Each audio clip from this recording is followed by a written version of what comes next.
Hey everybody, welcome back to Backlog Banter. I'm your boy Abram, joined as usual by my Arlo enjoying co-host Tucker Hazel. We're here today to rip off a video Arlo recently made. But before we do, if you want to talk to us about Nintendo or anything else at all, be sure to join our Discord link as usual. Top of the description or down there. Like the video, subscribe to the channel, ring the bell. Do these things because our views are declining. They are. Whose fault is this? Can't be ours. No, it's your fault. It's always your fault. So fix it. This is your problem. You need to undo it. But Tucker, we're here today to celebrate 5 years Nintendo Switch a little bit Late. belatedly, Yeah. but fuck it. What we're doing today to celebrate is what Arlo did. If you're watching this video, you probably know Arlo, but if you don't, he is he's a furry blue gentleman. He is. Makes He's certainly a really gentleman. Yeah. really interesting Nintendo content to celebrate 5 years of the console. What he did is talked about his favorite games on the system, and how he did it is this. He did a list of 10 non-exclusive games, Yep. his top 10 of that category, his 10 favorite exclusives, Mm-hmm. went through both of those lists of those 20 games, and then combined them, synthesized them into one list at the end of his Synthesis. overall Holy 10 favorites. shit. And we're here to do the same thing. There are some caveats that we'll talk about with each list. So what we're going to start, Tucker, if it will oblige you with the non-Nintendo games, just as our Lord and Savior Arlo did. Yes. So, That certainly makes sense. any caveats you want to shout out here before we get into it? My only caveat for this, my only main caveat for this entire video is that one of my favorite games of all time is on Nintendo Switch. I have played it stem to start on Nintendo Switch, and that is Katamari Damacy Reroll. But because I played Katamari Damacy, and the reason I love Katamari Damacy is because I played it on PS2. So the Reroll version, it's upscale. It's a little bit better. It's on Switch. I can take it wherever. That's why I like that game. But I'd rather talk about things that I primarily was introduced to through Nintendo Switch. So that's where all of my games across both lists are going to go. Yeah, that's the same for me. Basically, the one thing I was considering is, did I play this game either primarily or incredibly in depth on Switch? Sure. And that'll become more necessary of a clarification to make in the Nintendo side of things. Okay. But it applies here too. But as we were talking about before we started, and we're going to do a list of this magnitude when the Switch's life cycle is over, but just so many of our favorite games, period, Yes. by nature of ports, by nature of collections and everything, are on the system, but we're not going to talk about those. So yes, Star Fox 64 and Super Mario Galaxy are two of my five favorite games of all time. And they're on Switch. And they're on Switch, but that's not really in the spirit of what we're going for. So kind of use it as a guide as we go. Tucker, you want to go first with your number 10? Yeah, my number 10 favorite... All right, we're saying third-party game here, but third-party, not exclusive. I'm going to throw it right out there. My entire list is indies because... Sure.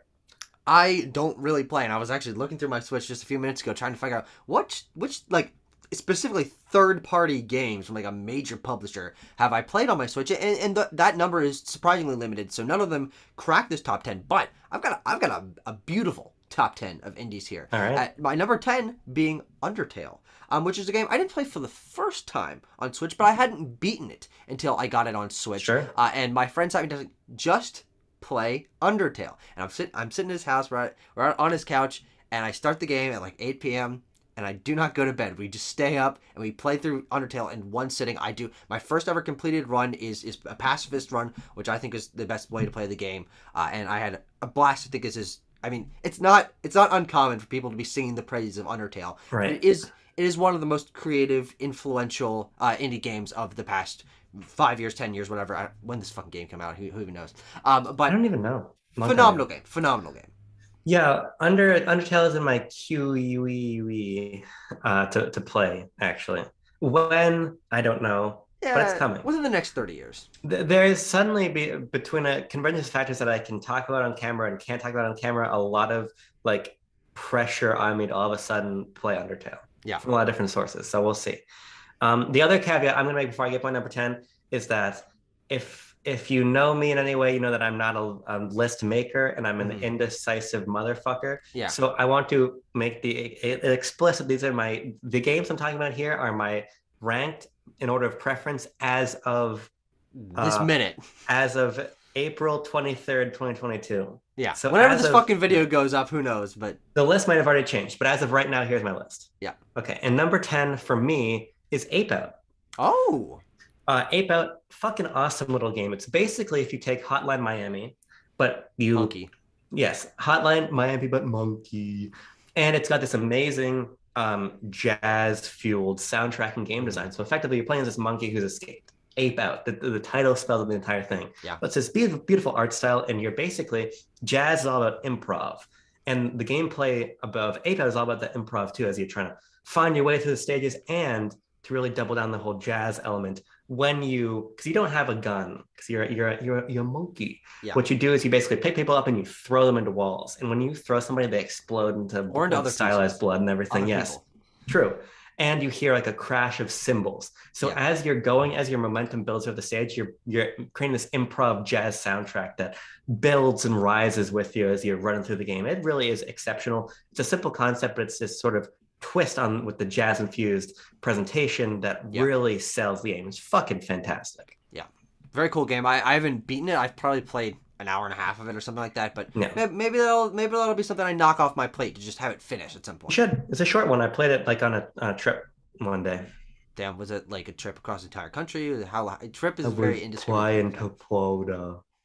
So like 4 hours. I think the game can't be longer than 4 hours. Okay.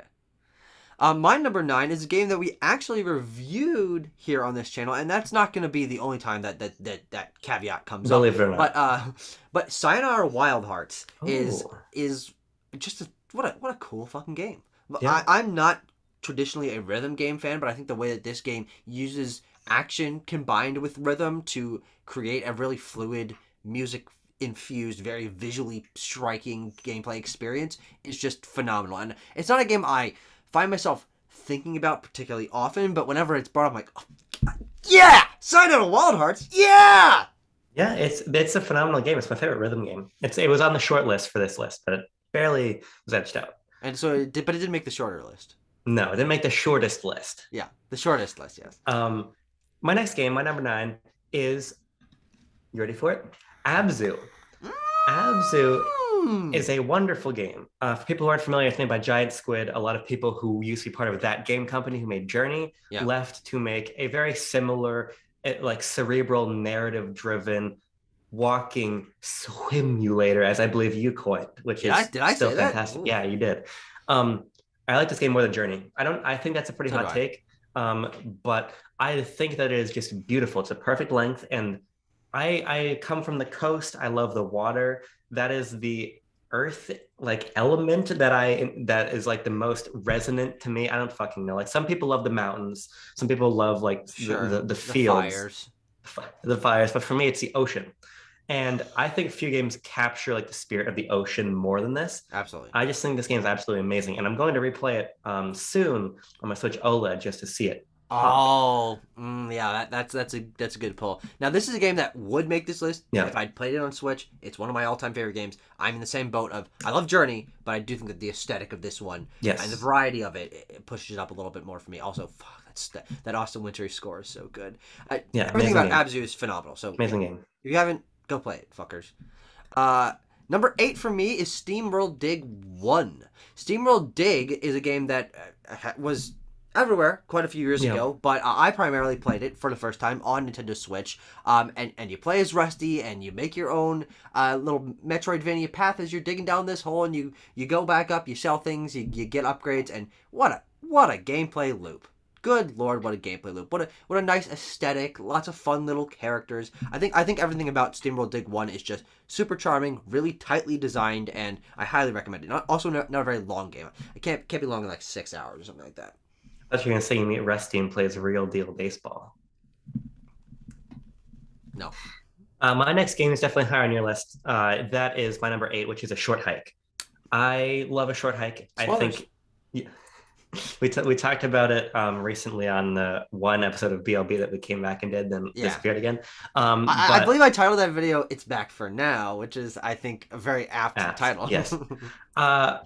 But I just think a short hike is amazing in its density and its irreverence. It's a lovely game, and I recently got to actually talk to Adam Robinson Yu about the game, and that just deepened my appreciation for it even more. I actually wrote up that interview for Lost in Cults, so go check that out. But no, I just it's a game I love to be back in. It's a beautiful, beautiful world, not just in terms of visuals, because I think the style is quite charming, but just the feel. This game has a real feel to it, and that's something that is, I think, hard to evoke. We'll talk about it more when we get to it for you. My number 7 is a game that I hope is on your list, and it might be higher, but it's Chicory, A Colorful Tale. Chicory, A Colorful Tale was a game that I kind of, well, I wasn't feeling at first, but then when you Yeah. really get into the loop of learning more about these characters, getting more paint abilities, expanding your reach of this charming little world with tons of fun dialogue and little characters and stuff, the draw of this game, I think, on the top is incredibly rich and engaging narrative. Yes. That just made this game a huge surprise for me, and I absolutely love it. Chicory, Yes. Tale. We'll be back to that one also. Spoilers. My number 7 is a Super Monkey Ball Banana Mania. Oh, a third-party game. A third-party game, yes. No. We've talked about this game in many other junctures. I love Monkey Ball as a kid. I am not such a fucking Monkey Ball fanatic that I can tell the difference in physics and everything. Sure, so when yeah. I play Banana Mania, to me, it just feels like a definitive celebration of those early Monkey Ball titles, which are what I grew up with. Well, I guess only Deluxe on PS2 because those were GameCube exclusives, so I came back to those later. But the point is just the spirit of Monkey Ball I love, and it is the sort of pure personality-driven arcade gameplay that really speaks to me across any platform, any library. So I'm charmed by the characters. I love the sort of slow march to improvement as I try to figure out these stages. And I think Banana Mania adds so many great quality of life features, and it's just so rich in content that I couldn't not include it. I love it. And also, probably, I mean, I love the soundtracks of a lot of these games we've been talking about today, but that main menu theme just gets me going like nothing else, let me tell you. Hey, hey, hey, hey, hey, hey, Banana, yeah. Banana. My number 6 is a game that I don't even know if you've played, but Little Inferno is one of the early Switch games, coming within like the first few weeks when I was scrounging for games to try to get on my Switch. But I think this is a game that works perfectly for Switch because it allows you multiple ways to interact with it. It works perfectly for touchscreen. The game was designed for it is designed for mobile. It's available on mobile, so it works perfectly with touchscreen. But also, it works very well with the gyro. The gyro, of course, you have to recenter. If you played any gyro-based games on Switch, you know what that is like. But yes, for a slow-paced game, a game that doesn't require fast reflexes or anything, I think it works perfectly fine. You can hand your friend a Joy-Con. You can both fuck with things in the little in the little oven, the little furnace that you're just burning just an absolute ridiculous amount of shit in. And it's got a great little soundtrack. It's got a wonderful art style. It's got a surprising little narrative in the background that ends in a surprising way. I think it's an incredibly special game because there's literally nothing else like it. But it feeds in on itself so nicely with burning things and giving you slightly more money than you spent on them first time, and unlocking just a little batch of new things and seeing what the animations do when you burn them, and combining things together and completing little requests and stuff. It's a simple game, but it's really, really special and unique. Yeah, it's great. I played it back on mobile, and always just futzed around with it. I don't think I ever beat it or anything, but it's just the gameplay concept of it is really, really great. Yeah. My number 6, I don't know if this is gonna make a list or not, but it's Untitled Goose Game. No, it didn't, but I like that game. Yeah, Untitled Goose Game. It took me a little time to come around to this one. It released not only at a busy time in my life, but also I think the same day as Link's Awakening. So I was like, no, goodbye Goose Game. I got to play Link's Awakening. Zelda. But I came back to this game later and was just really charmed by it. It's the sort of game that just makes me want to snicker, and I think few games really accomplish that. Makes me chortle, let me tell you. That's another great word. Again, it's sort of what I was talking about the short height. There's a great sense of not quite guffawing. But No. I'm certainly chortling. There's just a great feel to this world. I love the minimalist soundtrack that accentuates you as you're running around. You got a fucking something in your goose mouth, and you got your wings spread, and someone chasing with a broom or something. Yeah, it's so clever, and it's really to build this tight little community and fill it with all these really clever challenges. Yeah, I don't think they're necessarily all the same quality. I think some are a Sure. little more esoteric than others, but there is so much freedom in how you approach the Absolutely. vast majority of the game that's super replayable and just. I keep saying charming, but that's what the game is. It really is I think headlining in the game on Switch, and I really am excited to see what House does next. I think that it's one of the defining indie games. It became one of the indie games before the game even released. People see this trailer, you're playing as a fucking goose, it's got this minimalist art style, nice little piano score. People are like, I want to play that. Where is this game? Every Nintendo Direct, every fucking thing, like, where's this goddamn goose? I need this goose. And it came out, and, universal acclaim, very, very charming, certainly up there. House, knocked it out of the park on, I believe, their debut game, right? Am I wrong about that, or? I think that's true. Yeah, but man, I really love that game, and it's also a Yeah. game that's super accessible because it is so low pressure. You can just put the goose in the hands of anyone and say, "This one's honk, this one's flap, this one's sprint," and boom, they'll just dick around. Yeah, I came back to it when the multiplayer was added with my girlfriend Still never Jean, played that. and she had so much fun just like honking at people and walking and picking stuff up. It was just it's a Ooh, rever I like a reverence in I this could game play, of I could play Stripping. that game with Rachel. That'd be pretty You interesting. could. All right, let's go on to a game that is really near and dear to my heart, and that is Gris. Gris is a game that you and I sort of bonded over when it came out because we were just very. Is this next on your list? Is that what you're like No, because I forgot to hogging? put it on. Ooh, are you gonna retroactively add it or? No, Okay, you can let's just talk talk about about it it a with little bit you. Yeah. here. It would be on your list, is what you're saying though. It probably would have come in, I would say, maybe at number 8. Okay, well, whatever. It would have knocked Fucking off, yeah, 8. whoever's editing this, add a little caveat. It's me. I'm editing it. Gris is a game that I think has my favorite art style of all time. I think the Sure. way that this game creates minimalist environments with weird shapes that make up this world and beautiful animation and amazing score and this watercolor aesthetic, I think really just grabs me. And the way that it presents you with a very plotting gameplay experience to drink in the environments of these worlds and see all the layers and detail works perfectly for what the game is going for. It doesn't outstay its welcome. It has Yeah. not the most powerful narrative. I can't really remember much about the narrative, but as you're going, you're having these little moments, and there's these moments of elation when there's a big animation happening or something like that. I really think it's an absolutely phenomenal game, I'll have to check my watch, do a little digging, but I do think this is my favorite video game aesthetic of all time. Sure. Yeah, I completely forgot about this. It's been several years since I've thought about it, but it is an amazing game. I remember the narrative quite strongly. It's one of the things that actually drew me to it the most, about sort of an artist who loses her voice and is Mm. trying to reconnect with that sort of self doubts and sort of passion, lost passion, reconnecting with that passion. I think it's really special. I think what's interesting about Gris is it almost feels like a journey-esque walking simulator, but with actual gameplay, which is Yeah. not to be a pejorative against something like Journey or Abzu, but to say that this is far more mechanically engaged. It is Yes. more of a puzzle platformer Yeah. and light, Puzzle but platformer. Yeah. yeah, but it's a little bit more mechanically deliberate, and I think just as some of those parts is beautiful. It's got a fucking amazing soundtrack too. Yeah. So, great game, great pull. Can't believe I forgot it. My number 5 is Star Wars: Knights of the Old Republic. Oh. Uh, That is a game that you primarily played for the first time on Switch, so yeah. yeah, Doesn't break any rules.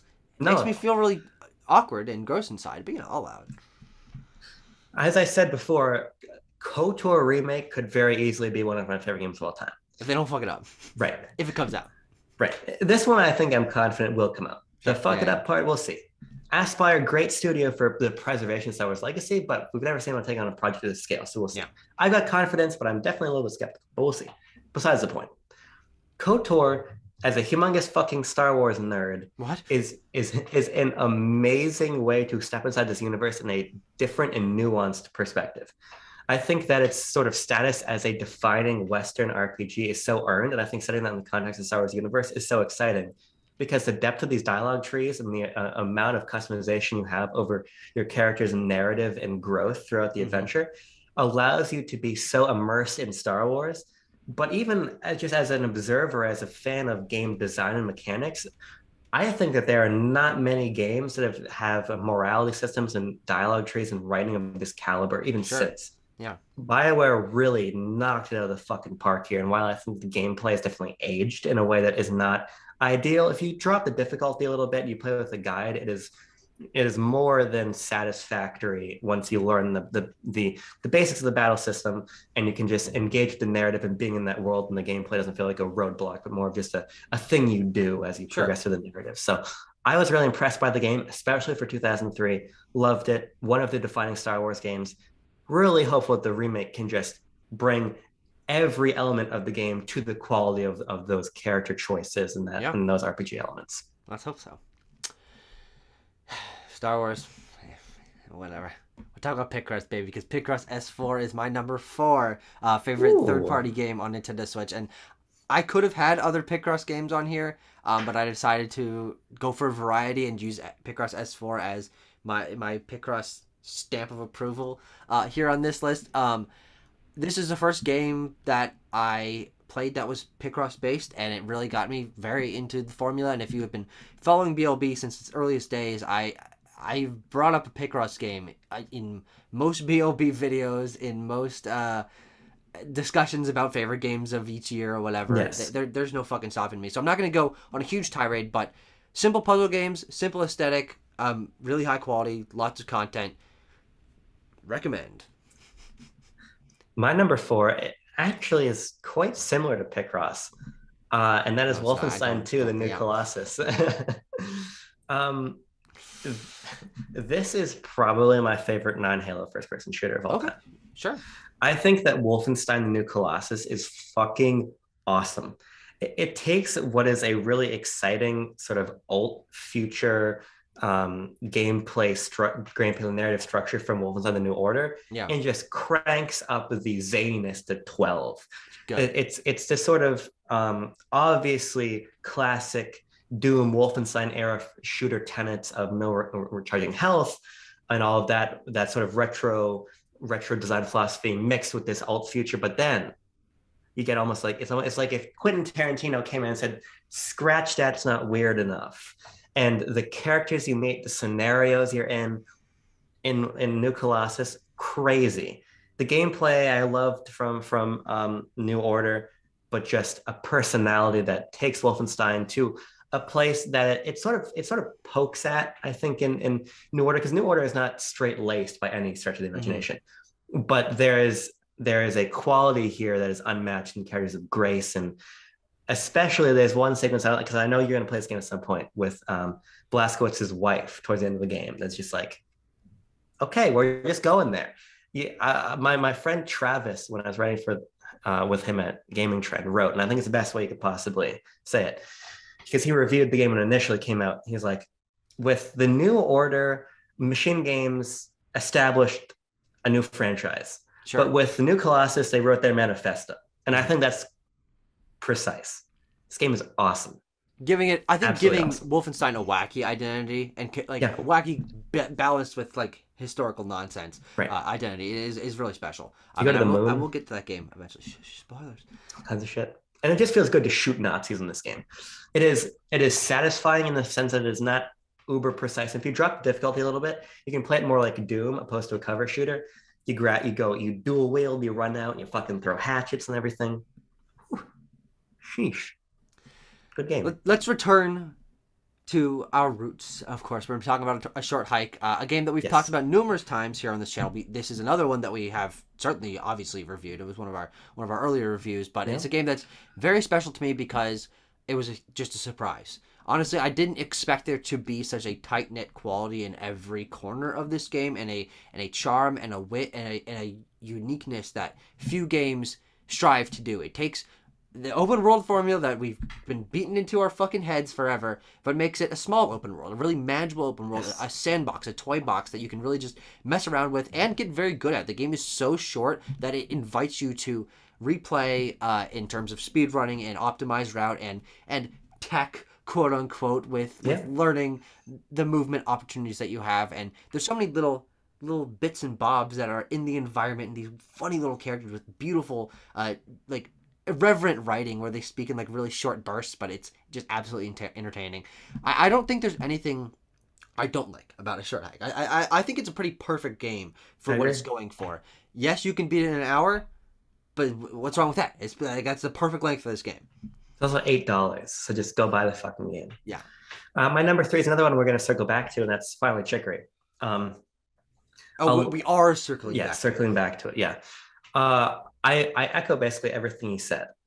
As I began Chicory, I was really enamored with its world and with the quote unquote Zelda-like exploration of it. Mm-hmm. And that's all great, and it progresses, I think, really naturally as you go through the adventure. But as you were saying, what solidifies my love of Chicory is the narrative. Yeah. I very openly have a lot of mental health struggles, and I think that very few video games, period, ever, full stop, are as empathetic and as resonant narratively in terms of their mental health through lines, in my opinion, is Chicory. Mm-hmm. I love it. I love what it has to say, and I love just being in that world, the sort of comfort blanket it wraps you in as you paint the environments to at your own pace, to your own specifications, and you meet these weird characters, and you're met with this message of it's okay, you can do this. Mm-hmm. It's okay to fail, but you can keep moving forward and trust in yourself and love yourself and all this. I really think that, well, it sounds cliche when I put it that way. There's an earnestness to Chicory when you actually play it that is unbeatable. Yep. Except it is beatable because it's not your best game on your list. But if we're going to my number 2, that's of course going to be Stardew Valley. This is the game. This is another one of the indie games of the last few years, and I think for absolutely good reason. Stardew Valley takes the design tenet of not Story of Seasons, that's the reboot. Harvest Moon. But adds, and I haven't played Harvest Moon, full disclosure, but brings it to an indie level of quality and a design intent by one person that absolutely feels unmatched. The fact that this one, I can't remember, Concerned Ape, I don't know the guy's actual name, but the fact that he made all this game by himself, including the soundtrack, including the pixel art, including all the dialogue and the characters, it's like, holy shit. There's just so much in this game, and he hasn't stopped. I mean, it continues to get updates. Yeah. It received a multiplayer update. It keeps getting little expansions and all of that. And just the variety of things that you can do in this game, from a full like dungeon crawling, mining combat mini game. There's full fishing. There's a full dating sim, and of course farming, all different kinds of farming, from animals to crops to whatever the fuck you want. And it all feeds into this little world that you're just a part of, and you're learning about these characters and building their relationships together, and you can go as long as you want. It's a game that never ends.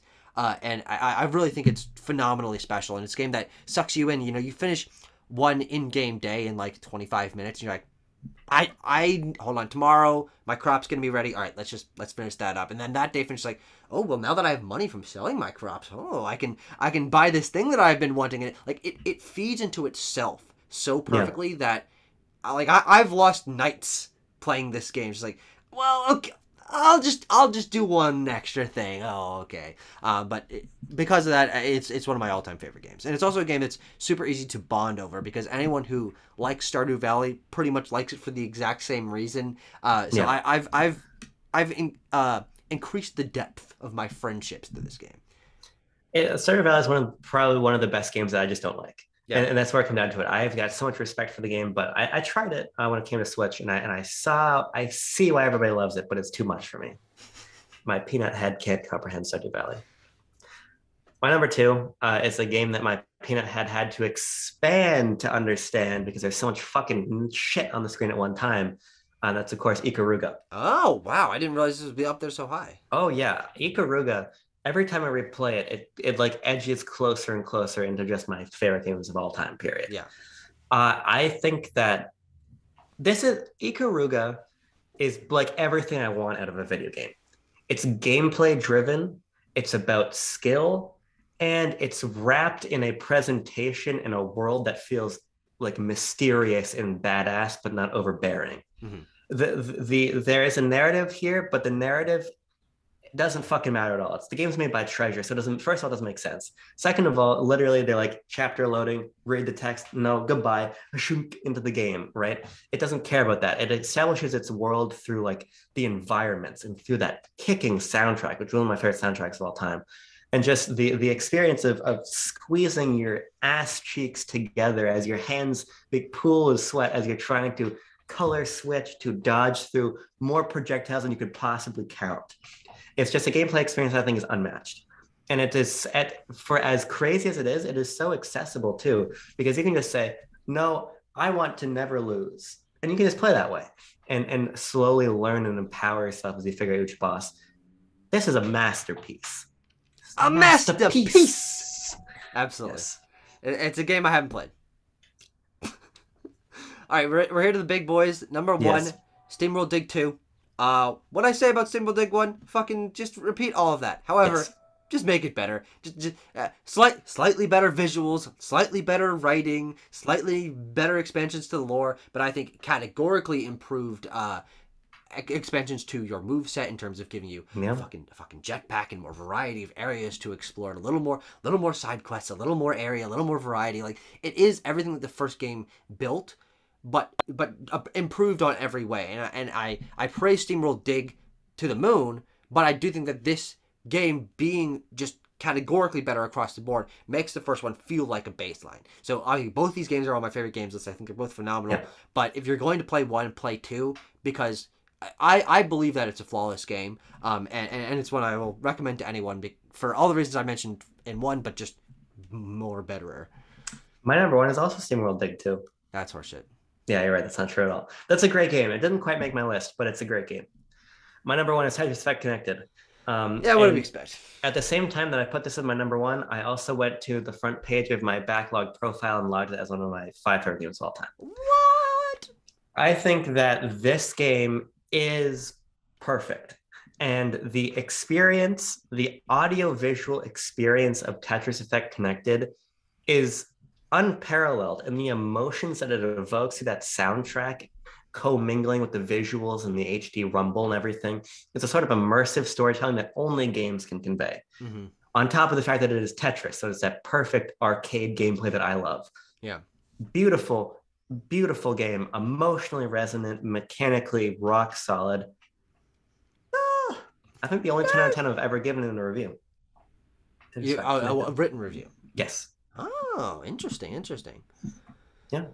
All right. How fucking long was that? I don't even know how long we've gone, but we're halfway done. And we're halfway in. We've got, I think, maybe more to say about some of the games. And I'm excited. I'm gonna grab a little water from right here. All right, everyone hydrate. Hey, if you're watching this video, I'm not editing this out. If you're watching this video, good. Get some water, eat your popcorn, get your fucking strong bowl. Yes, a little donkey reference. Gotta be a long video. That's when you pull out the ruler, and the ruler has like 2.5 inches on it. Yeah. God, Donkey's amazing. God, I love Donkey. Okay. You ready to roll? I was born it. I said that before we started recording, but I have to say it again because I think that's a really great way to respond to that. Leg 2, here we go. You're up. The ball's in your court, fucker. My 10th favorite first-party Nintendo game on Nintendo Switch is Super Smash Bros. Ultimate.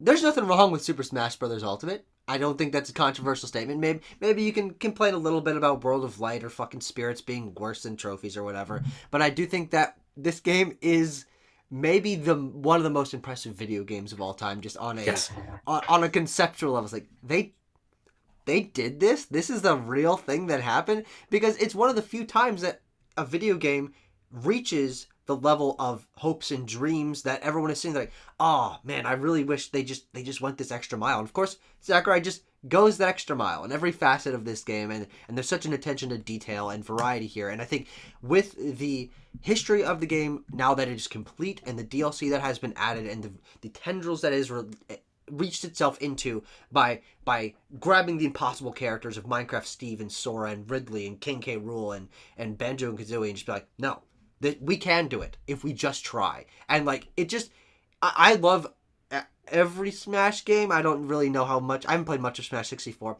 When that gets added to N64 Online, we should play some of that. Sure.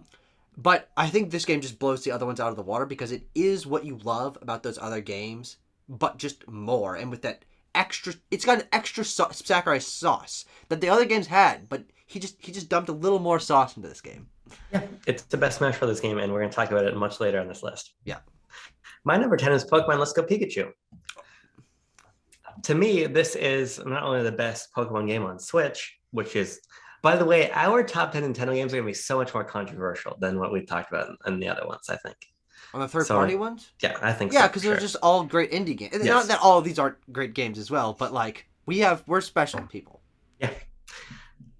I think this game was just so delightful. If I were to put one word on Let's Go Pikachu, it'd be delightful, because I think that it nails so much. Of course, it's got a much more limited scope because it's just Kanto. So they're able to really hone in on, I think, the feel of it. And because obviously we already remade Kanto, if you want a more mechanically deep version of Red and Blue, you play Fire Red and Leaf Green. Hmm. But I think you come to Let's Go for the experience of being a Pokemon trainer and just being in the world.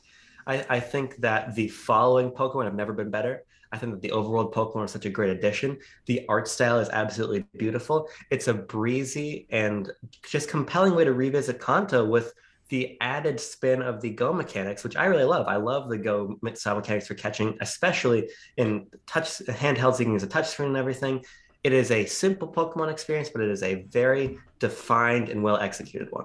Yeah, it's a game that I enjoy a lot more in retrospect. I Yeah, think it's a great addition to the Pokemon sure. series, and I think it fleshes out the Switch's lineup of Pokemon games in a very interesting way. I think maybe in the most interesting way, maybe except for Pokemon Legends Arceus, because that obviously takes some larger steps. But I love how experimental that they've been Yes. in the Switch's life cycle, and of course we'll see how that continues with Scarlet and Violet. But kicking it off with another Kanto game kind of makes the Switch feel like Nintendo's reboot. Of course, that Sure, when yeah. we talk about a lot of these games that are refreshes of classic series, returning to roots, advancing the formula, whatever. But I think that Let's Go is kind of an underrated one of those. This is Kanto again. This is the first region again, but we're taking a modern spin at it, and I think it's definitely a really special Pokemon game because of that. And it would have been received better if it had come out after Sword and Shield. That's all I'm going to say on the matter. Yeah, probably. But then also Sword and Shield would have been worse if Sword and Shield had come out a year before. No, I think you're definitely right, but I think it's a game similar to 3D World at the time, Sure. wherein after when we returned to the formula that people loved, Yeah. being Odyssey, 3D World looked better. I think it'd be the same thing here. Where I think Let's Go, by merit of not being that traditional RPG, Sure. Yeah. got hit a little bit. My number 9 is Yoshi's Crafted World, a game that we have not had a lot of time to sing the praises of. But you and I are some of the staunchest defenders of this game that I know. I don't think it made your list, but No. I know that you really like it and you'll fucking spin off into your own thoughts when I finish. But Yoshi's Crafted World is a game that I didn't expect a lot from because frankly, outside of Yoshi's Island, people don't really talk too much about the Yoshi games. Because they're not very good. But I think Crafted World takes Yoshi as an idea. It's like, okay, this is an easy platformer, but adds so much depth into it in terms of the collectibles, the variety of levels. It is Nintendo charm on another level. I mean, Nintendo makes a lot of charming games, but the aesthetic of this world and the amount of variety and creativity in all the little set pieces, like there's no two levels that are alike, and the game just revels in that for like 20 hours. There's so much stuff to do in this game and so much to see and so much to dig into the nitty gritty of each of these intricately designed levels. I think it's a way better game than everyone gives it credit for.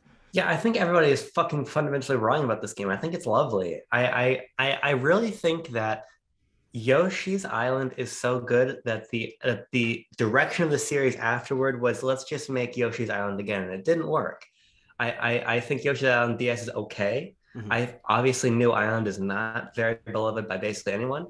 And Woolly World is a fun game, but Woolly World is just yarn flavored Yoshi's Island. Yeah, I sure. think what's special about Crafted World is, as you're saying, it sort of thinks, how can we make this easy Yoshi platformer feel a bit bigger? Yeah. It does that so well because not only do I think the origami art style is beautiful, but I think that it is a lot more interesting in the ways that it is a 2D platformer, but its use of foreground background, use of its various themings, the level gimmicks, I think it's just a lot more clever and just a lot more engaging. Now, of course, the soundtrack is, but the gameplay, the concepts, I think they're so much stronger than most Yoshi games. Yeah.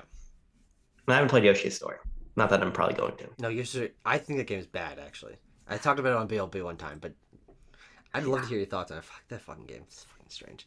My number 9 is another actually 2019 Nintendo platformer, and that is Super Mario Maker 2. Super Mario Maker 2 is one of my most played Switch games because while I do agree that in some ways it is a step back from Mario Maker 1, it's like you took a couple steps back and then you just kept marching forward, right? Sure. And so in spite of some of the shortcomings, I think Super Mario Maker 2, especially where it is now with the World Maker and everything, really is almost the ultimate version of this Mario concept. Yeah. And what's great about the game is not only the cream of the crop levels and the intuitive level maker, but the campaign here is actually quite phenomenal. Yeah. I Very don't think good it got campaign. enough credit. This really, to me, was a robust package. And sure, maybe without the Wii U stylus, it's a little bit clunky. Maybe there isn't the same fun of shaking items to transform them. It is an amazingly powerful tool set, and what the community has created is just excellent. I really, really love Mario Maker 2. I have nothing to say about it. I've played the game, but I honestly have almost no thoughts on Super Mario Maker 2. I think it's a good game. My number, what are we at? 8 now. Is a game that'll come up later. I know we're saying this a lot, but Splatoon 2 is a game that I always just think back fondly to, of just getting addicted to, of wanting to not only be in this fun little world and grasp at the straws that they're giving you of lore and little characters and the ideas that this world is based off of, but the fluidity of the gameplay and how condensed everything feels, and like they know you want to play this multiplayer game, and let's not give you any fucking fluff. We're just gonna let you do it, and you're gonna go over to the shop. You're gonna get your little your funny hat and your funny shoes and your funny shirt, and that's gonna affect your gameplay in a slight little way. But it's really all about learning the maps, learning the intricacies of your weapon, going over, dicking around in Salmon Run, completing the solid, but as far as I know, as far as I can remember, just fine single player campaign. But it all comes back to the turf war gameplay that I think is so refined that I can't wait to see what they do with 3, because 2 feels perfect, and I'm sure they can do more. But no, gotta love Splatoon 2. Great fun game.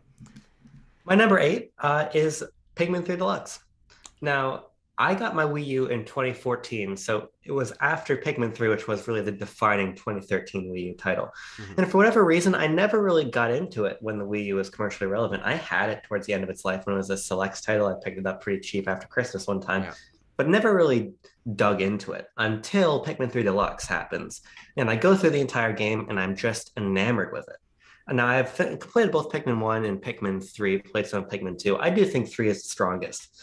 Now, 3 captains might be a little bit cumbersome, but it doesn't really matter ultimately when you're just immersed in this world, Mm-hmm. which I think is not only staggeringly beautiful, but so full of so many exciting critters and so many fun environmental puzzles and Yeah. interactions, right? This is a game that sort of unlocks this like scientific curiosity in your mind, I think, Sure. Yeah. as you're just exploring the environments, finding the fruit, defeating all these monsters, raising more Pikmin, figuring out sort of the dynamics between the Pikmin types and everything. It is a wonderful, wonderful game. And Pikmin 3 Deluxe is such a content-rich package with so many, not only quality of life improvements, but so many added pieces of content Yeah. surrounding that main campaign. Really, truly, truly a top tier Nintendo title. Absolutely. I didn't include it on here because I don't have any ports on my list, but it would be like in the middle of my list. I think this is one of my Mhm. favorite Nintendo games of all time. This is one of the best games on Switch, but I kind of just personally wanted to focus on primarily Switch games, and Sure. this game is primarily a Wii U game. It's where it starts, where most of its content came from. But that is no disparaging it. It was a great game on Wii U, and I'd say it's a better game here. I personally don't have any problems with using the button controls. I thought they worked great. I never had any issues. But God, I love Pikmin 3. Great game. But Pokemon Legends Arceus has cracked that top 10. It has done what I wanted Pokemon to do and has actually reframed my thoughts on the Pokemon series in a way that might actually be detrimental. But that's to the quality of this game and not to the to the unquality of everything else in the series.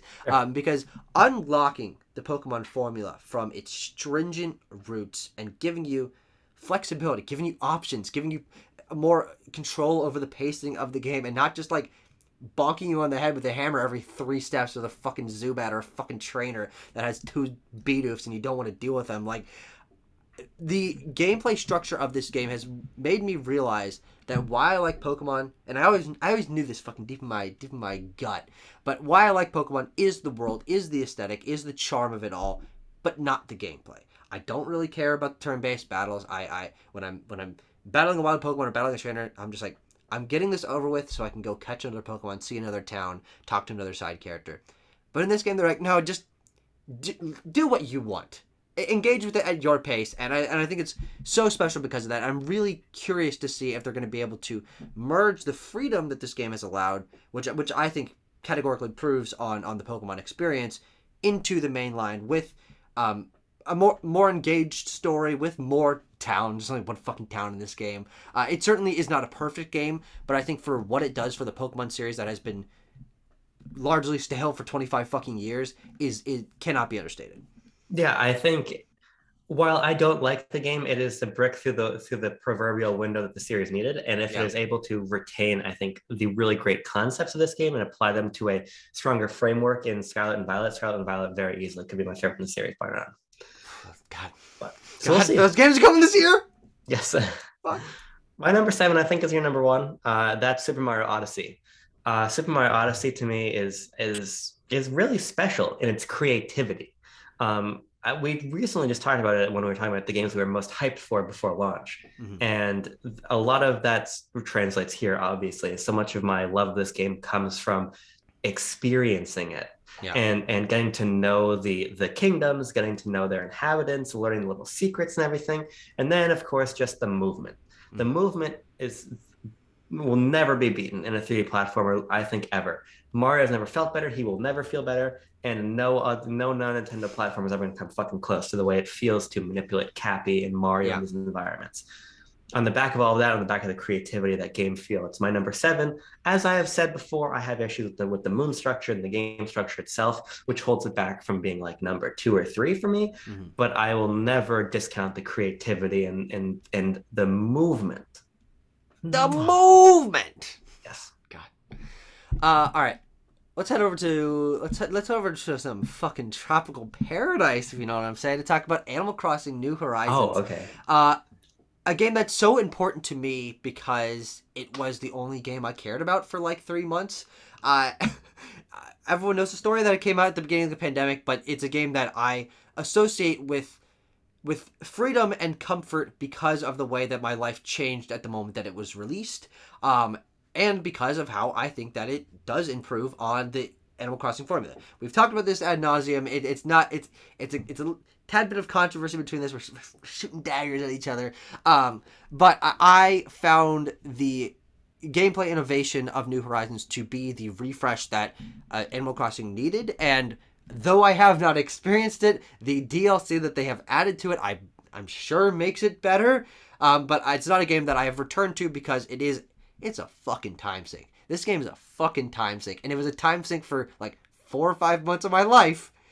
And I don't need to lose myself to that again. No problem with the game. It's just that good that I can't let myself get jacked back into it. But Sure. holy shit, I love everything about this game. I do think that, well, I said that Gris is my favorite video game aesthetic from an art style perspective. I do think that from a technical perspective, combined with art design, there's very few games that reach the level of like technical quality of a cartoony world rendered through semi-realistic things, and your the lighting effects and the particle effects of the wind going through the trees and everything.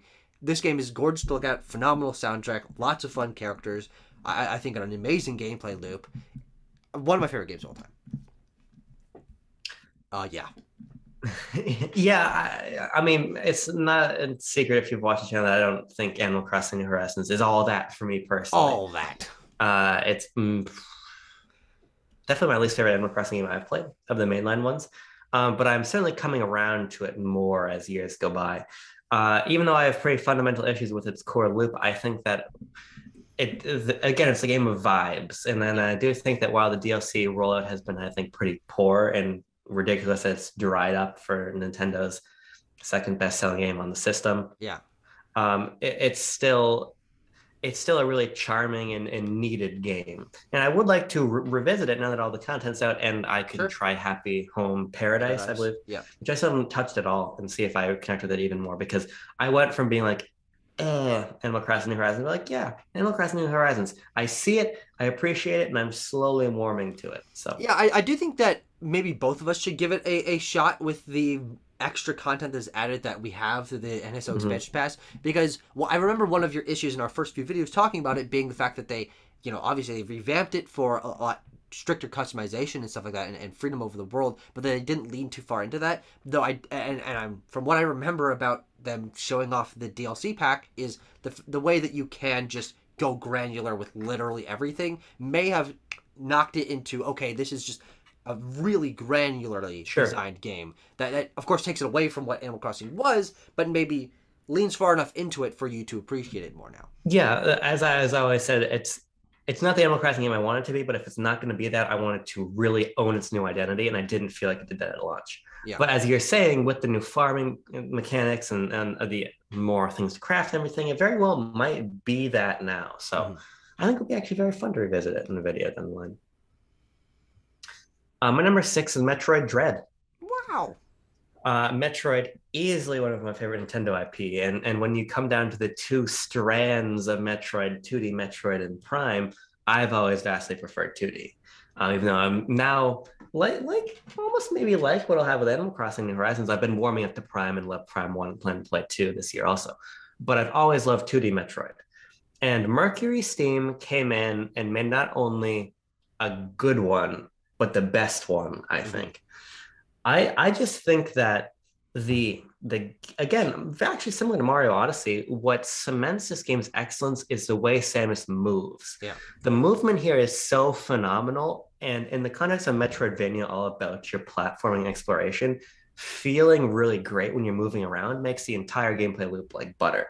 And for as much as I love Fusion, as much as I love Zero Mission and Super and everything, they do feel clunky to go back to in terms of the way Samus moves. But that is just not the case here at all. And I think what's great about this is it not only feels open-ended like Super and the mechanics suit that, but there's also a real fusion influence too in the action elements, the huge scale of the bosses. And while we were kind of there in Samus Returns, which I think is a great game, this is an excellent game because it sheds all of, I think, the intrinsic shortcomings of Metroid 2 when you're remaking that game. Yeah. Here, from the ground up, building something that, yes, while it is rooted in Metroid Dread concepts from like 15 years ago, it is so... You can't feel that. You fucking kidding me? Who are you talking about? It is so fresh and so new. Sounds amazing, looks amazing, plays amazing.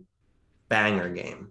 It is a very good game. It's a game that I have not cooled down on for any particular reason since I played it, but is just...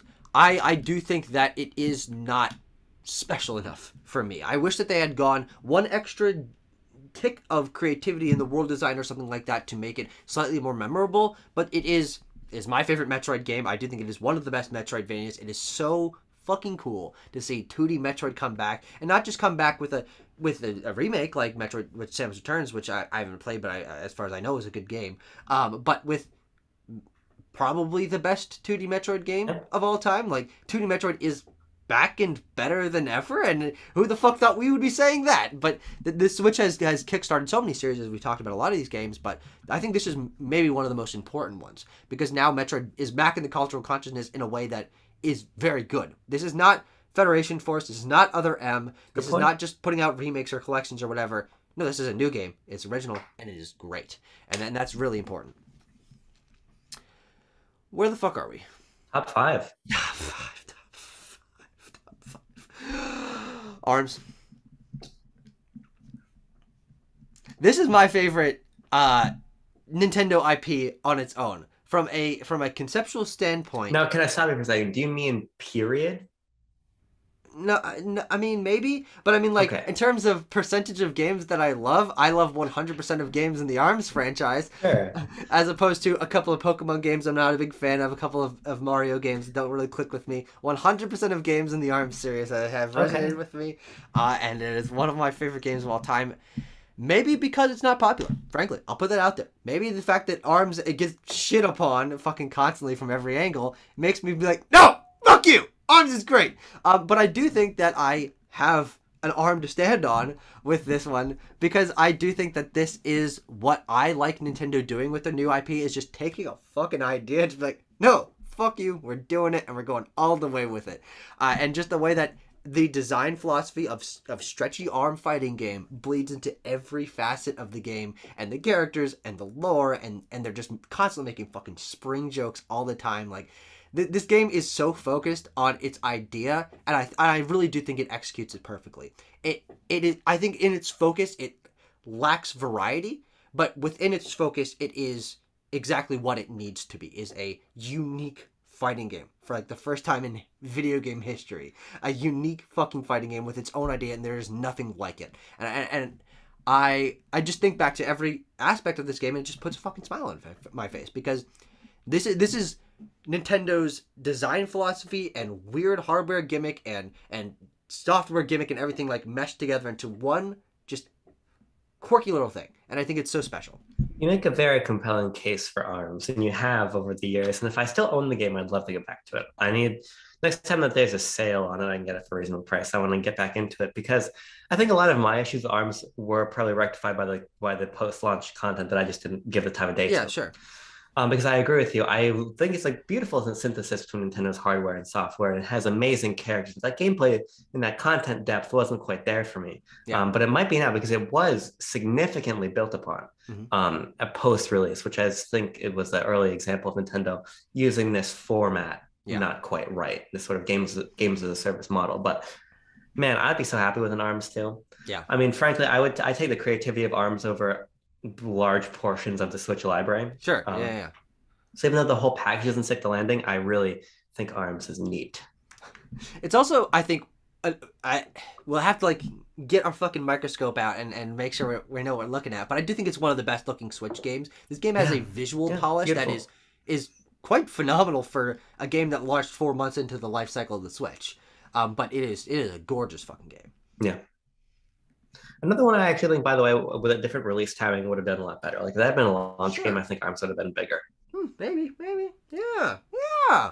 But drowned out by Splatoon and fucking Mario Kart 8 Deluxe, just like sitting on either side of it, like, and ARMS just sitting in the fucking middle.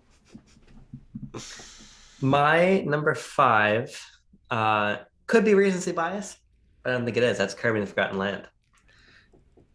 To me, Kirby and the Forgotten Land is the best platformer from Nintendo on Switch. And that was solidified to me by beating the post game. To me, because there's actually a conversation in Discord the other day. Like, it was Reality Tim who said, like, yeah, this is a great game, but to me, it doesn't compare to 3D World and Odyssey. And I said confidently I like it more than 3D World. But I couldn't confidently say Odyssey until I beat the post game. And to me, beating the post game brings this for me to a 5 out of 5.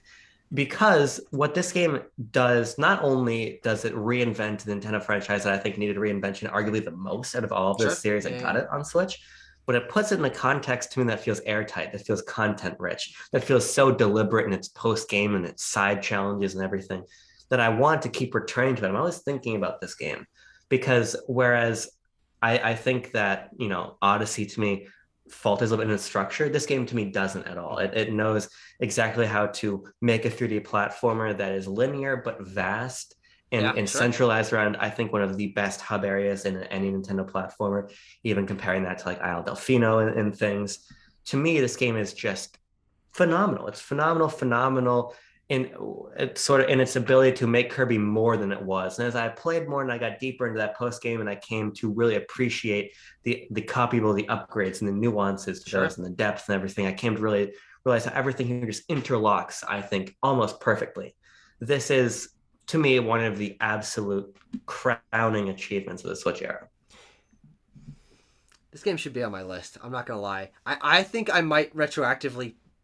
It's hard to I know it's fucking sacrilege. I might bump Smash Ultimate off my list for this fucking game, because I really do think it's a special game. Our review, I think our review of it is one of our best reviews we've done. I agree. We're both very passionate about the game and very nuanced on it. But you're right about Kirby needing reinvention, but I think that it frankly, for me, it goes deeper than that. Is Kirby on a base level, I think, has always needed invention for you. It has needed invention. I wasn't gonna go there, but thank you for saying it.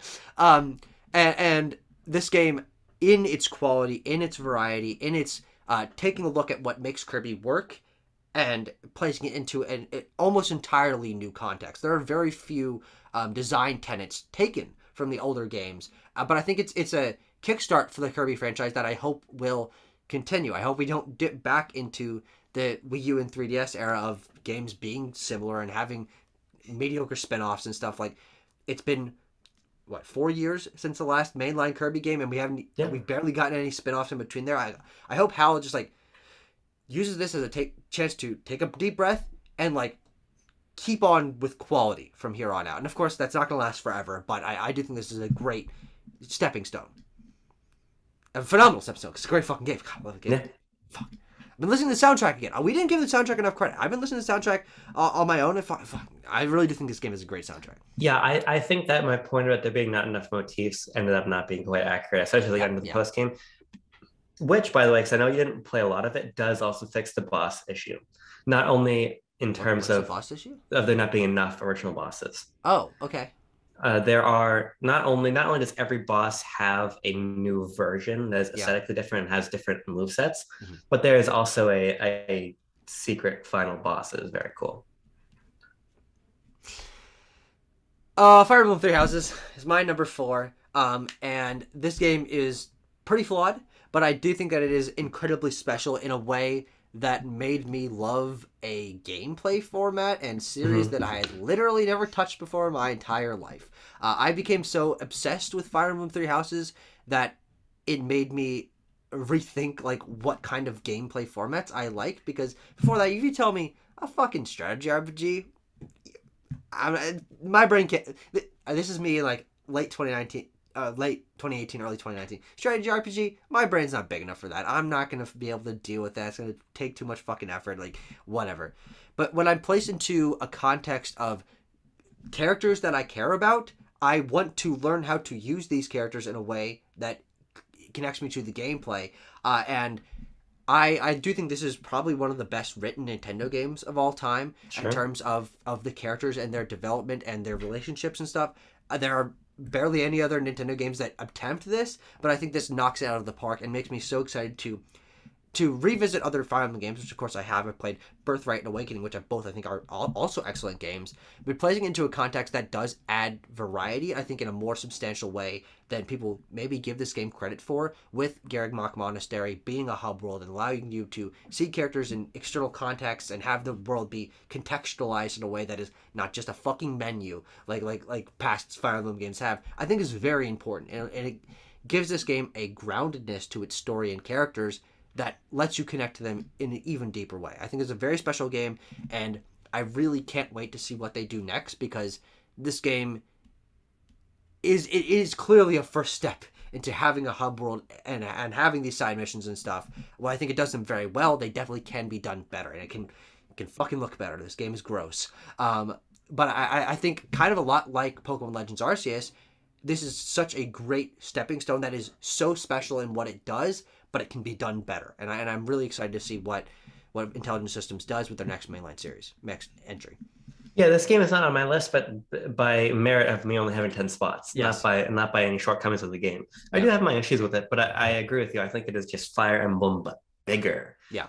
And that's really exciting. And my experience playing as a non-coward by having my units die, it was even more resonant here because of exactly what you're saying. Yeah, it's so well written. You care so much more deeply about these characters because you're seeing them in the monastery and everything. That it fucking sucked when I was letting them get killed. I'm like, damn it, I'm so bad at this game, but it just made me love it even more. Yeah, I've bonded this game like glue for the time that I played it. And I sometimes think about doing another run, but then I sometimes don't want to waste 40 fucking hours. I just find myself in this weird gap of like the new Fire Emblem is probably around the corner, so I'm just gonna wait. Yeah, but it's been that way for 3 years now. So, but a part of me does want to go back and actually play the game on casual and just really get to know all the characters, not just know them until I let them die, because I'm bad at Fire Emblem. Sure. But I'm kidding, by the way, folks. Play on casual if you want. Just play Fire Emblem. Just play Fire Emblem. Fuck it. Who cares how you play it? Where are we on number 4? Yeah, but that's where I am. Oh, fucking know about number you, 4 is Legend of Zelda. Hyrule Warriors, Age of Calamity. I'm not falling for it. No, it's Breath of the Wild. What? You like this game? Yes. When I think about Breath of the Wild, I'm just floored that Nintendo made it. That's what I keep coming back to. Sure, sure, huh? Because Nintendo doesn't make games on this scale. Yeah. Even Odyssey, Mhm. even New Horizons, even Forgotten Land, any of the biggest, highest budget Nintendo titles of the Switch era are like here in terms of the monstrous scale of Breath of the Wild. So true. Yeah. Like the game is just a game doesn't even feel fucking real. No. When you think about the physics engine alone Yeah. and what the physics engine enables. And then you realize that there's an enormous seamless Hyrule built around that. Yeah. And the systems and the ways they interlock. This game is so endlessly complicated and fascinating. And that there will never be, and this is why I'm not that excited for Breath of the Wild 2, because there will never be a Breath of the Wild 1 again. Yeah. There will never Yes. be that experience of stepping on the Great Plateau and realizing, oh my fucking God, to cook, I gather these ingredients and put them in my hands and dump them into the cooking pot. Mhm. You will never be able to make me feel what you made me feel with Breath of the Wild again.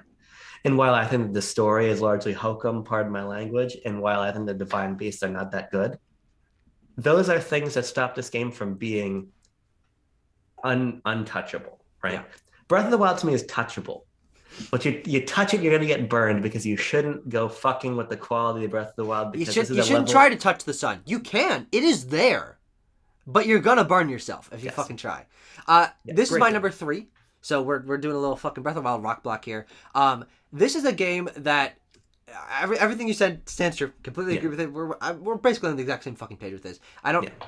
story. I don't think I dislike the story as much as you do. But also I don't fucking remember the story. So take that for what it's worth. But I think that what this game showed me is that Nintendo. Obviously, the Switch launched with this game, but Nintendo has new blood, and they're willing to take their franchises and say, like, no, we can do something more with them. And Breath of the Wild does the more, and it does the more times 12. When you think about the history of open world games, and you're like, man, GTA 3 was such a big deal, and Skyrim, and these games, and even, to a smaller extent, like Ocarina of Time, like, these games reinvented what we thought open world could do. And it's really interesting to be in the zeitgeist of a game that is influential. It doesn't happen very often. Every 2 or 3 years you get a game that reinvents what the industry will do going forward. And Breath of the Wild, I think, is one of the strongest examples of that in the past decade. When you see what literally every open world game and every person, or every team that makes open world games have done, of course you're taking inspiration from the Breath of the Wild.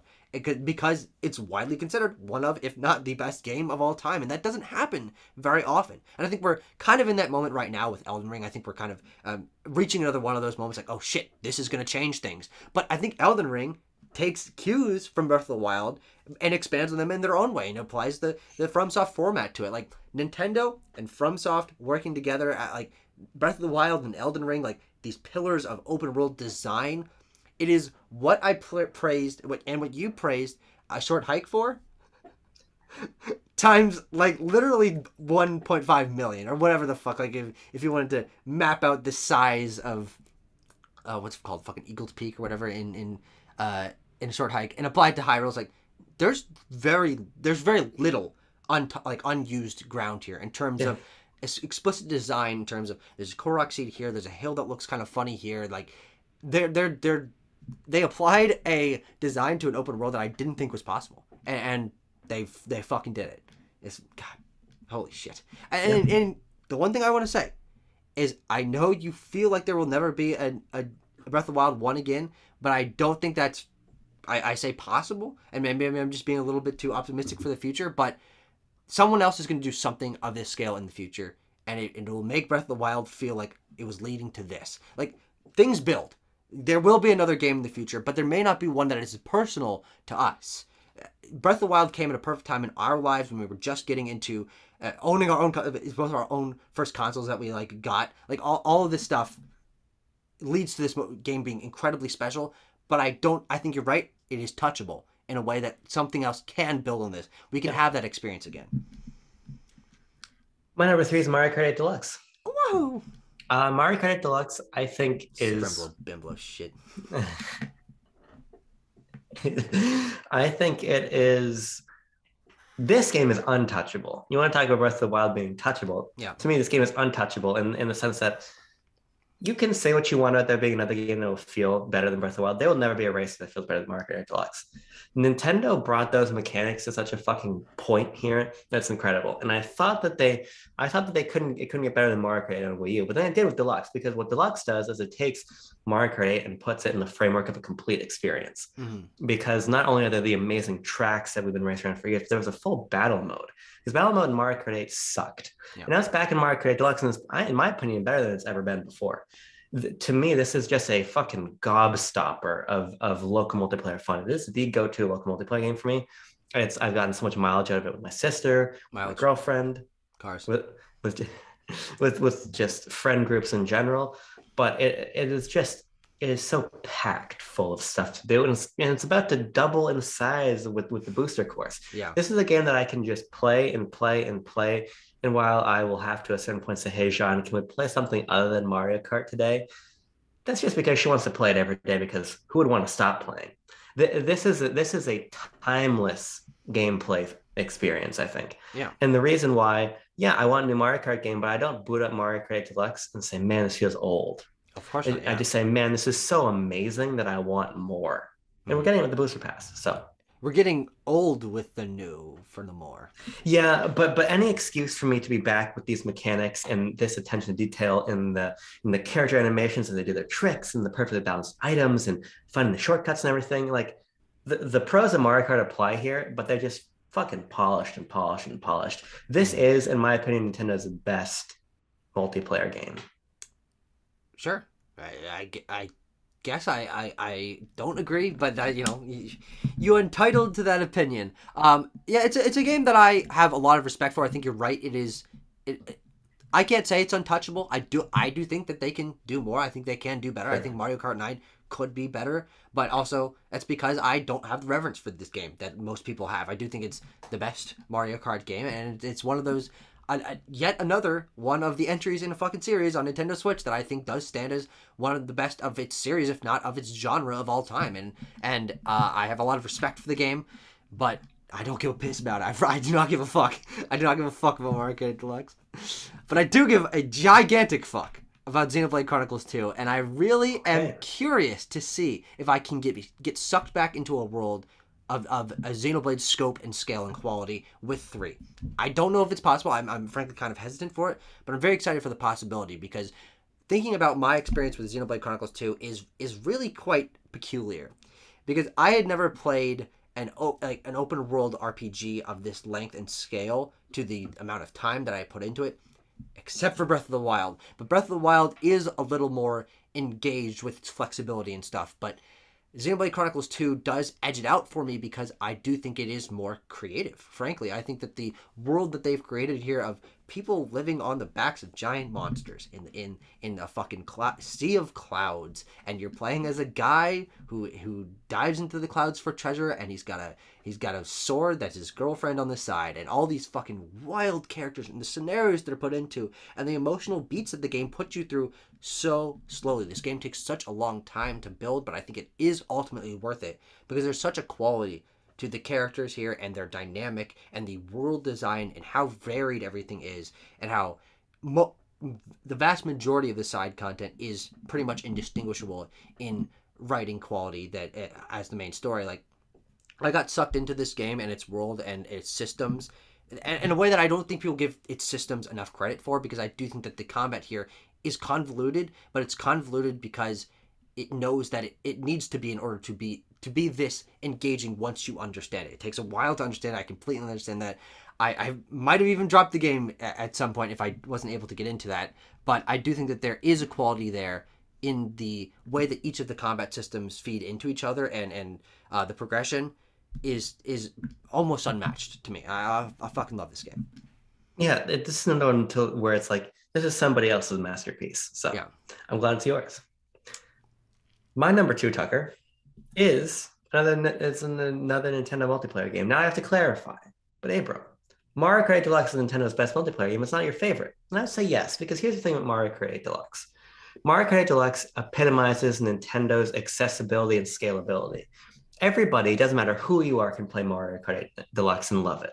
From somebody who's never touched a controller, you put on steering assist, you put on auto drive, they can fucking figure it out, right? Yeah. To people who've been playing games Well, their whole lives. the game like puts us. it on automatically, so you're gonna have to Yes. go and turn it off. But that doesn't mean it's my favorite. I just think that that's the best. So I want to Yeah. clarify that. It epitomizes that philosophy of all ages play. But it's not my favorite. And this is my second favorite Nintendo multiplayer game because both my number one and number two are primarily multiplayer experiences. But my number two, Tucker, is Super Smash Bros. Ultimate. Super Smash Bros. Ultimate, like I said, it's the best Smash Bros. Game in the series, in my opinion. Now, I think that where the game falters is everything around the gameplay. Now, you might say, how can I make it the best? But that's because I think the gameplay is so fucking amazing. But I can't help but miss a story mode that is better than World of Light. Yeah. I can't help but miss something that's better than Spirits. I can't help but miss some of those side modes I find in Smash 3DS or found in Brawl. But ultimately, the trade-off I'll take there is sort of weaker, quote unquote, side content for amazing mechanics and stage selection and item selection and characters, which is what Smash Ultimate is. Yes. To me, it is the perfect balance between the horseshit fuckery of Melee and the accessibility and refinement of Smash 4. Sure. It's got the speed and the depth, but the sense that somebody made this video game and everything can do in it is intended by the creator. Yes. Sakurai didn't mean for half of the shit that people like Mango and Hungrybox are doing in Melee to be in the game. But there is a deliberate quality to this that is unmatched. And I just love it. It's a game that I play by myself all the time, just honing my skills, fighting level 9 CPUs, adding more and more characters to my repertoire of ones that I know, because there's just so much love here. And it applies to all Smash Brothers games, but the love that goes into understanding characters and movesets and where these animations come from and what they hail back to, that's a whole game into itself. And I think what's great about Smash Relax made his entire channel off of that. Yes. What's great about Smash Ultimate is it goes even further than past games, something that I think started with the Smash 4 DLC, but was really executed here, wherein like characters not only have different, special moves, but now they play totally differently, and it's a reflection of where they come from. Sure. So like the ink meter that the Inklings have, or things like that. Like Sakurai breaks his own rules all the time to just make the ultimate celebration of history. Yeah. And that can't be understated. Yeah, I do think that the thing that some people who are curmudgeon Melee players mostly don't give Smash Ultimate enough credit for, I think, is variety in its characters' gameplay. Is the fact that characters were much more simplistically designed back then, I don't necessarily think is a good thing. I think variety in the characters and how they draw from their original game's gameplay is so on the next level here that it makes a lot of the older characters almost obsolete, at least in my mind. Like, I don't really care to play Donkey Kong or Mario because it's like, yeah, I just punch. But when I could be playing fucking Steve or Inkling or any of these crazy characters with their own mechanics that Sakurai just invented and made work in the world that he created, like I'm much more interested to play a character that feels like there's so much reverence for its series. Yeah. And that's what Smash Ultimate does better than any other Smash game, is reverence for its source material in every possible facet. It's fucking, god damn. I will say I'm nowhere near a Melee hater, though, because I'm going to watch somebody play Smash Bros. I'm never going to watch them play Ultimate, because Melee is fucking crazy when you get into it. My number ones. Super Mario Odyssey. Special fucking game. I've kind of actually, like, I know this is crazy, but I've expended a lot of my energy. I can't be as ecstatic as I was for my last few, because I'm running out of fucking steam, to be honest. But Super Mario Odyssey, very special game to me. It's my favorite Nintendo game of all time. I think that it takes what I think Nintendo does best, which is variety and creativity, and just knocks it to 14. And it also has a reference for its history that not many games can touch, in terms of references to holding a turnip over your head like Mario Brothers 2, or the menu doing fucking Rosalina's observatory theme for whatever godforsaken reason. Like, there's so much attention to detail in this game that I think does make it have that step above the other 3D Mario games, which on the whole I very much love. But it recognizes that there's a history here, and it wears its influences on its sleeve in a way that not many games do. You'll see games, and this is a really stupid fucking comparison, like Immortals Phoenix Rising is like, yeah, that's a Breath of the Wild clone, but they're trying to hide that it's a Breath of the Wild clone. Like, Super Mario Odyssey knows that it's drawing inspiration from everywhere, and it lets you know that. And I think there's an earnestness and an honesty about that that makes this game feel special. And when you're reaching the end of its incredibly detailed and lengthy post game, and it ends on you just traveling a wire and it says thank you. It's like, damn, they know what they're doing here, and it made me feel like respected by the developers in a way that few games have. Yeah, I said my piece already. It's a Yeah. good game. My number one is Splatoon 2. What? I think Splatoon 2, especially after all of its DLC, the Octo expansion, the free updates and everything, it's just so fucking awesome. It is so tailored to me exactly. Mm-hmm. What I love about Splatoon is that it's a world that you're stepping into. It's not just it's not just an online shooter that you here's the menu, here's the online lobby, click on it, you walk into Inkopolis, and you're going into the stores, and you go back into the place where you fight your battles and everything. Like, there's a sense of place here that I think few Nintendo games capture. Mm-hmm. This is my favorite modern Nintendo IP by a fucking mile. It might even be my favorite Nintendo IP, period, because there is so much style. You've liked here. 100% of the games of the Splatoon series. That is true. Think about that for a second. Chew on that. There is so much style here in terms of the inklings and the sort of like hip hop street style, timeless Nintendo influences all kind of coalescing under this umbrella of Splatoon and its world. There's nothing like Splatoon visually or sonically. I love this soundtrack. God, Fucking crazy. I feel embarrassed to like the Splatoon soundtrack as much as I do, because if I put on one of these fucking songs, everyone looks at me like I'm an asshole. And you know what? Maybe I am, but I don't care. I'm jamming out to fucking, what is it? Bomb Rush, Pulse, Blush, fucking. God, I love the Splatoon 2 soundtrack. Yeah, it's an amazing soundtrack. Like the world of Splatoon I just want to live in, because the characters are so weird. You got the Inklings who are stylish avatars and fun, but then you got the fucking weirdos who run the shops and they're in the undersea metro for Octo Extension and everything, right? So the world, first of all, top layer world, amazing. Then you get into the gameplay. And by the time we had all the new modes and the side objectives and everything in Splatoon 2, and you can do Salmon Run and Clam Blitz and everything, we came to realize how flexible Splatoon's core mechanics are.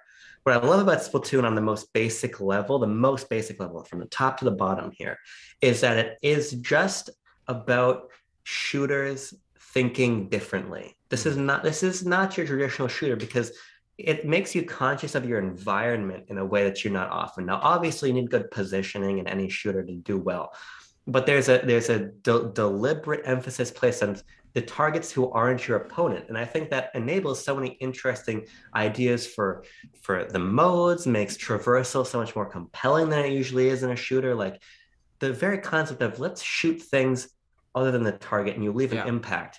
So many gameplay possibilities, and Splatoon 2 takes such amazing advantage of that with Salmon Run, which is my favorite PvE mode in any video game. With modes like Clam Blitz and Rainmaker and everything. So expansive and exciting. But then you add in this amazing progression system with this gear to level up and so many diverse weapons with their peculiar designs. Then you throw in a single player component and you stir that into the fucking jambalaya. And we got, I think, starting with Splatoon 1, before Nintendo returned to the 3D platformer proper, a 3D platformer of sorts with these interesting hub worlds with these tea kettles to paint in and these sort of ethereal galaxy-like stages that you traverse differently. And you play with those central mechanics in a fresh way. Splatoon is amazing. And Splatoon 3, while it looks iterative, if it just takes everything up a tier, it very well could be one of my top 5 games of all time. But Splatoon 2, phenomenal. In my top 10 favorite games of all time. Oh man, you know what's crazy about all of this?